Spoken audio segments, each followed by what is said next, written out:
Hi guys, and welcome back to the Sun Devil Learnings Lab. We are going to be learning about perimeter and area today. So if you are returning to the Sun Devil Learning Lab, then welcome. And you've seen previous videos. This video, we're going to be learning again about perimeter and area. And if you're new to the Sun Devil Learning Labs, watch some previous videos so you can get caught up on some math if you don't understand what's going on. But if you understand, then keep going and watch. If you want to rewatch videos, you can. Let's get started, and let me start sharing my screen here with you.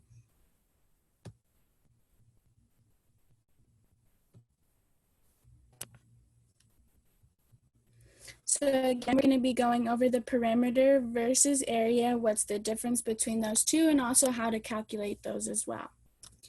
So we have our agenda today.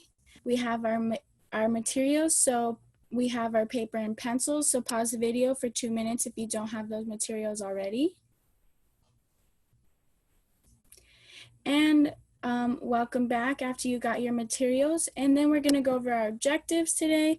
We do just have one objective, and that is I can calculate the perimeter and area of rectangles and squares using the correct units.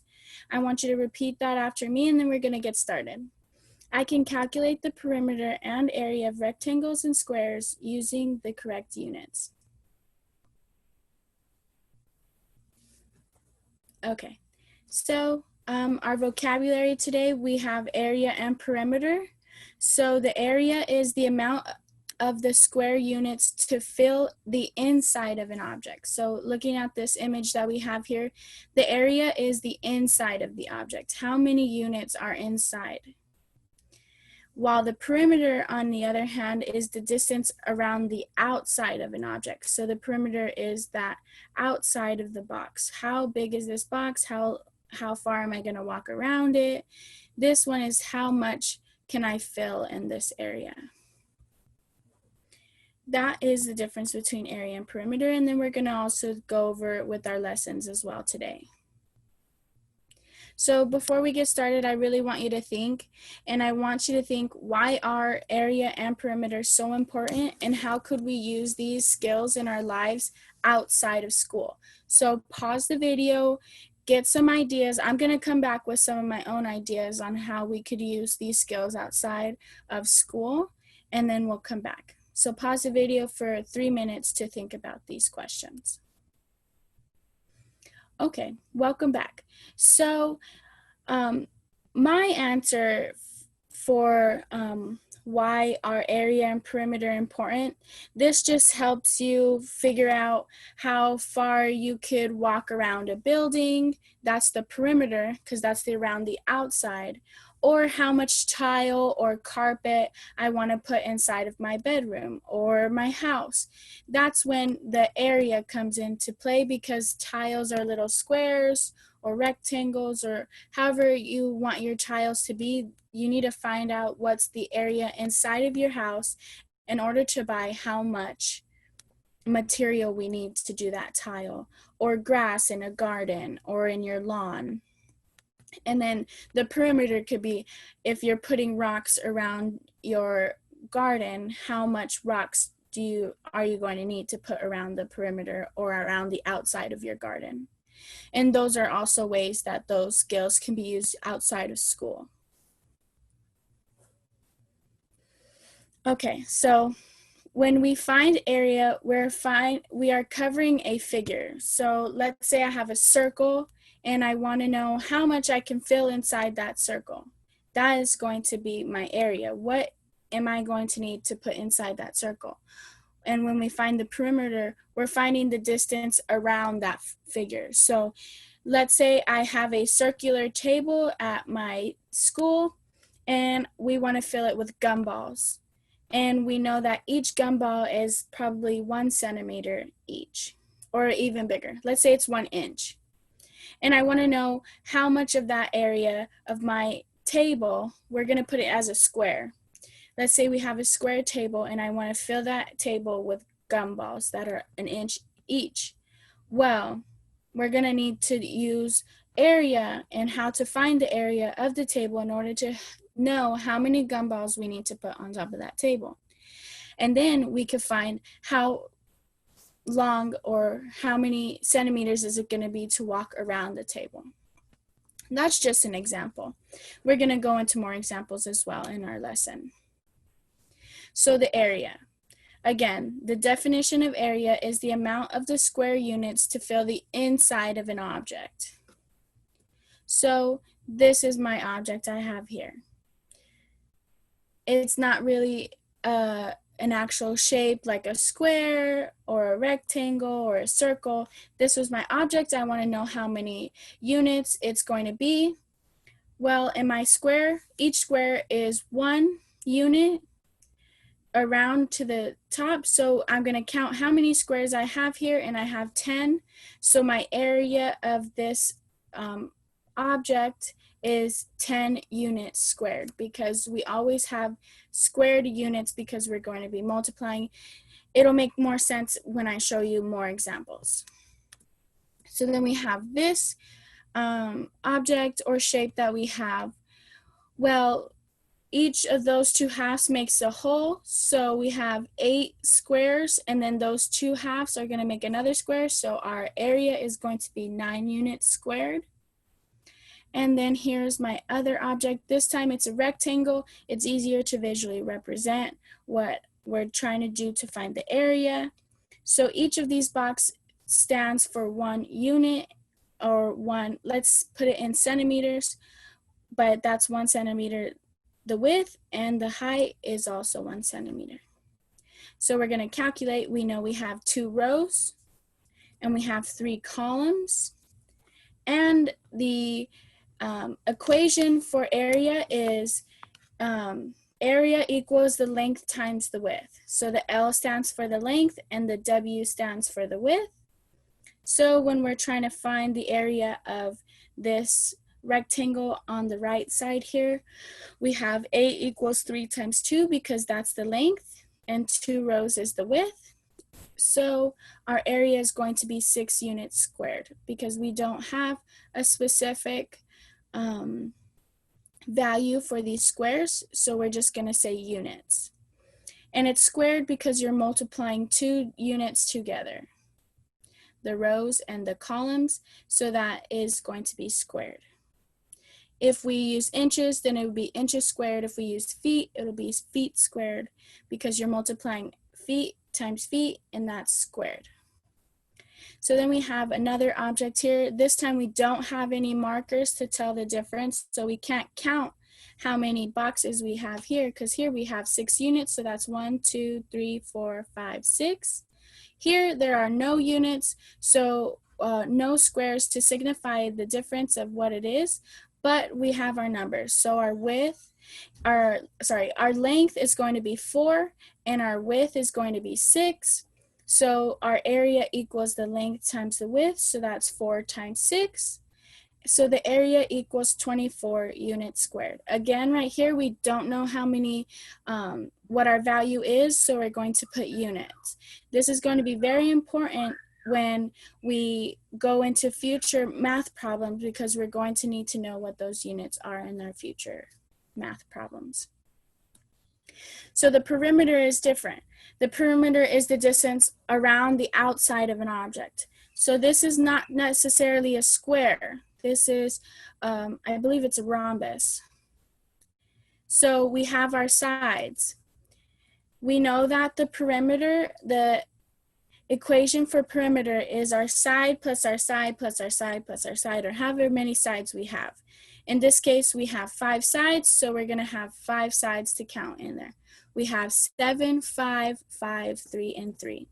So we're going to do 7 plus 5 plus 5 plus 3 plus 3, and that's going to give us 23. So our perimeter is going to be 23 units. And then our next example is a rectangle. They're the equal sides. We have 10 as the length, 10 as the width, and 5 as the length, or our side. So the opposite sides are equal. So if there's 10 on this side, that means there's going to be 10 on that side. And if there's 5 on this side, that means there's going to be 5 on the bottom side. So 5 plus 5 plus 10 plus 10 is 30. And that is going to be our perimeter around our object. We also have a triangle. Also, their sides are going to be equal. So we're just going to do 3 plus 3 plus 3 because all of those sides are equal. And that's going to give us 9. And our last one. So let's say our perimeter is 16 centimeters for this object, and we are assuming that these are all equal. So if we have 4 sides and we have our perimeter as 16, we're going to do 16 divided by the 4 sides, and that's going to give our length of each side, which is 4 centimeters each. So finding the perimeter and area. So I want to build a garden in my backyard, and I want it to measure 15 feet by 3 feet. So I'm going to draw out my example. But first, this is my question. If I walk around it, how far will I walk? At this moment, I need to think, am I going to be measuring the area or am I going to be measuring the perimeter? Again, I'm going to walk around my garden. How far will I walk? So if we're walking around, that means we're going to be doing the perimeter. So we're going to draw our object. We have the perimeter of 15 feet by 3 feet. So that 15 feet is our length and our width is 3 feet. What is our equation for perimeter? It is the perimeter equals the side plus the side plus the side plus the side.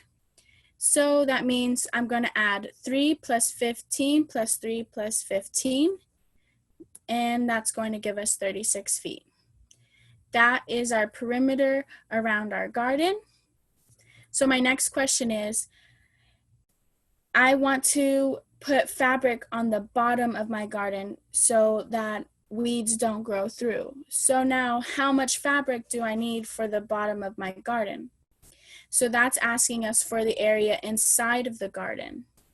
So we're going to redraw out our example, our drawing so we can visually see our garden. But this time we're going to do the area because we need to know what's on the inside of the garden and how much fabric we need to put on the bottom of it. So area equals the length times the width.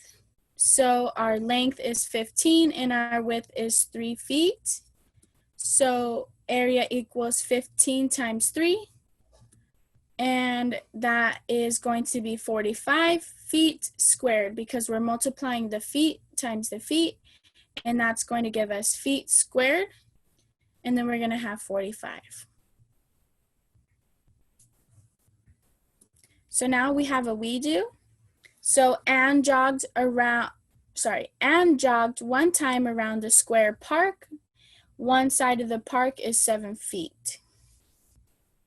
So how big is the park? And we want to solve that as well. So what I want you to do now is pause the video, try to draw out your example, and figure out how big is this park. And think about it. We want to know how big the park is. Pause the video for 2 minutes. Okay, welcome back. So now that we've drawn out our picture and we decided if we're going to be doing the perimeter or the area. So my picture, I'm doing a square park, and so we know that one side is going to be 700 feet. And we're going to be doing the area because we're trying to see how big the park is. So that's the area inside of the park. So our area is the length times the width, but since each side is equal, our length and width are going to be the same number. So we have 700 times 700, and that's going to give us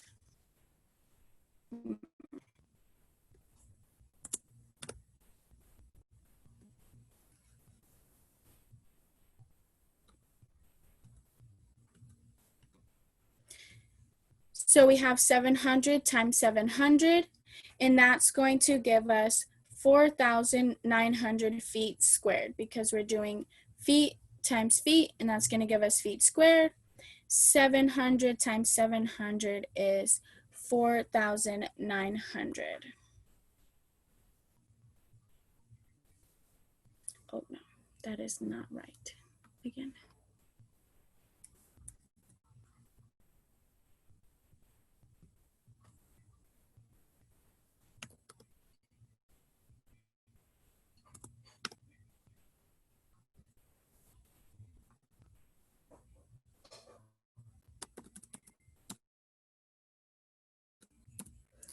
So we have 700 times 700, and that's going to give us 490,000 feet squared. So it's a pretty big park. So now, how far did she jog around the park? Because remember in the beginning, Anne jogged one time around the square park, and one side of the park is 700 feet. So how far did she jog around the park? So pause the video.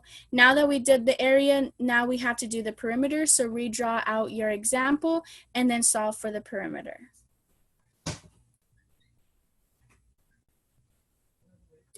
Okay, so now that we've solved for the perimeter and we've done our example, this is something that you should have gotten.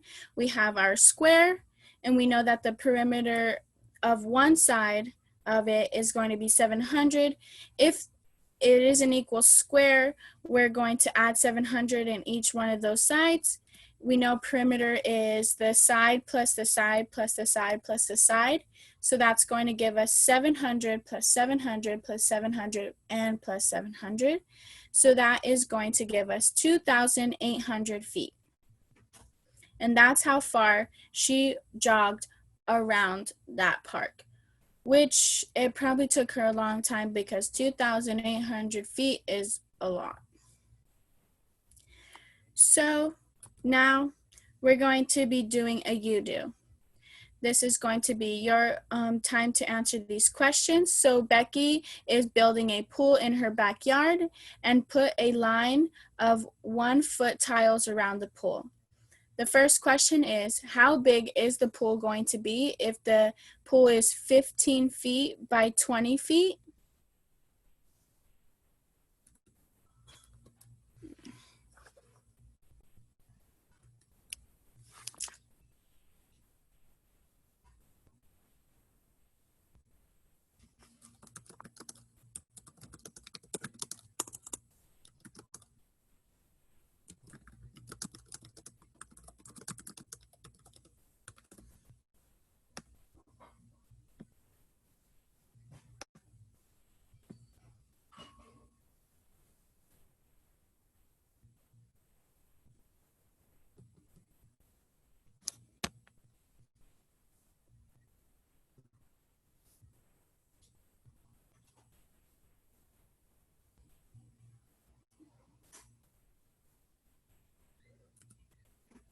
Okay, so now this is a you do.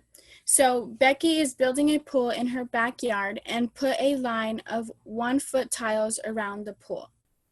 So now we want to know how big the pool is going to be if the pool is 15 feet by 20 feet, and how much tile needs to go around the pool. So pause the video. I want you to figure out whether you're going to solve area or perimeter for each of these questions. I want you to draw out your visual representation of your pool and answer the question, and make sure you use your units, which is going to be feet. So pause the video now for 10 minutes to answer this question. Okay, so now that you've answered these and you've done your visuals and you've solved it and made sure that you put your feet as your units, this is something you should have gotten. So this is my pool. I know that it's going to be 15 feet by 20 feet. And we're going to be using the area because this is how big our pool is going to be. So our area is our length times our width. So we have 20 times 15. And that's going to give us 300 feet squared. So our pool is going to be 300 feet worth of the area of the pool. So then how much tiles do we need to put around the pool? So now we're going to be doing the perimeter. We know that we have 20 by 15, and that means that we have to know what the other sides are, but they're equal, so that's going to be, the bottom side is going to be 20 and the left side is going to be 15. And we know that perimeter is our sides plus our side plus our side plus our side. So we have 20 plus 15 plus 15 plus 20. So that is going to be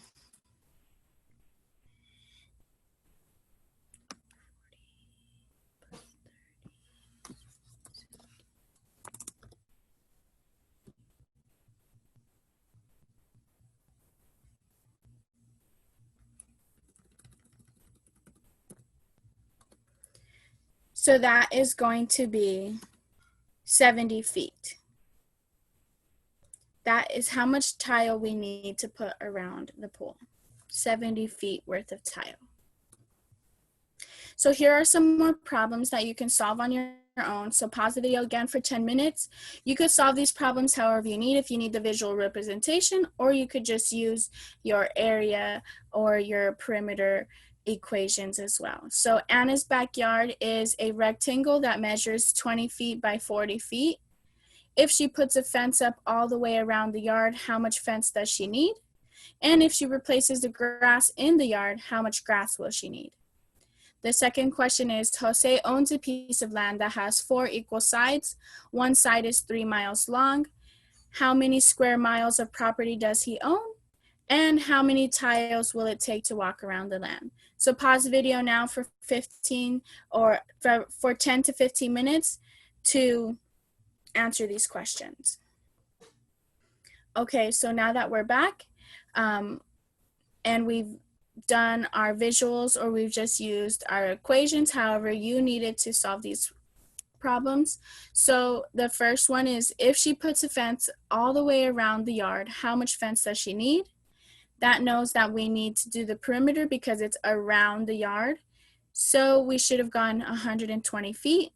And if she replaces the grass in the yard and we need to know how much grass she needs, we know what's inside of the yard, and that's going to be our area. So we should have gotten 800 feet squared. So Jose owns a piece of land that has 4 equal sides. One side is 3 miles long. How many square miles of the property does he own? That should have been our area of 9 miles squared. And how many miles will it take to walk around the land that he has? And you should have gotten 12 miles.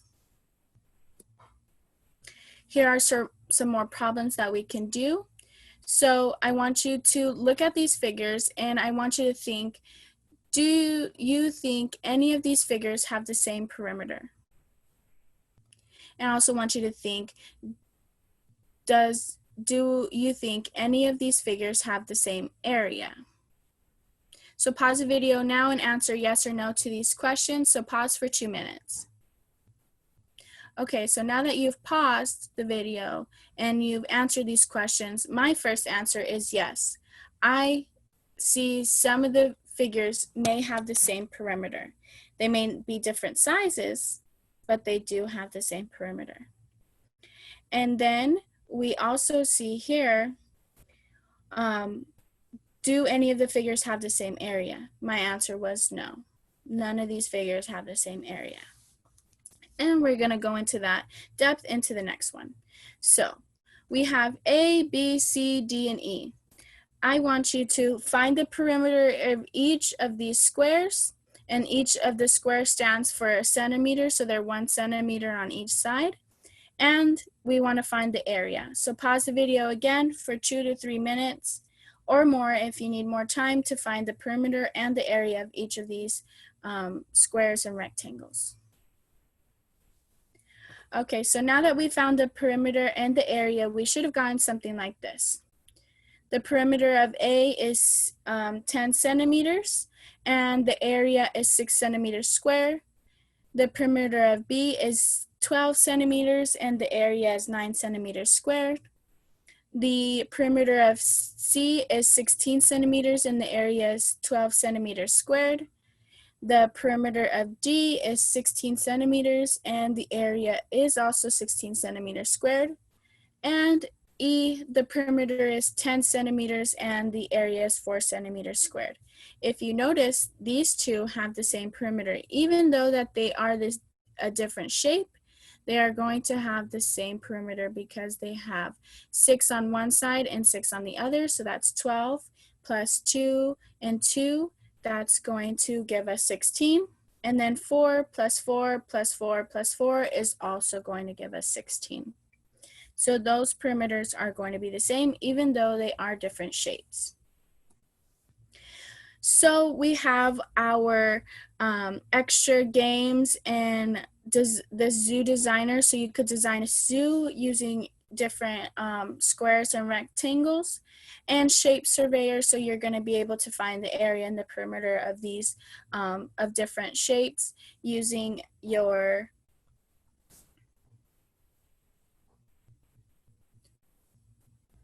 equations.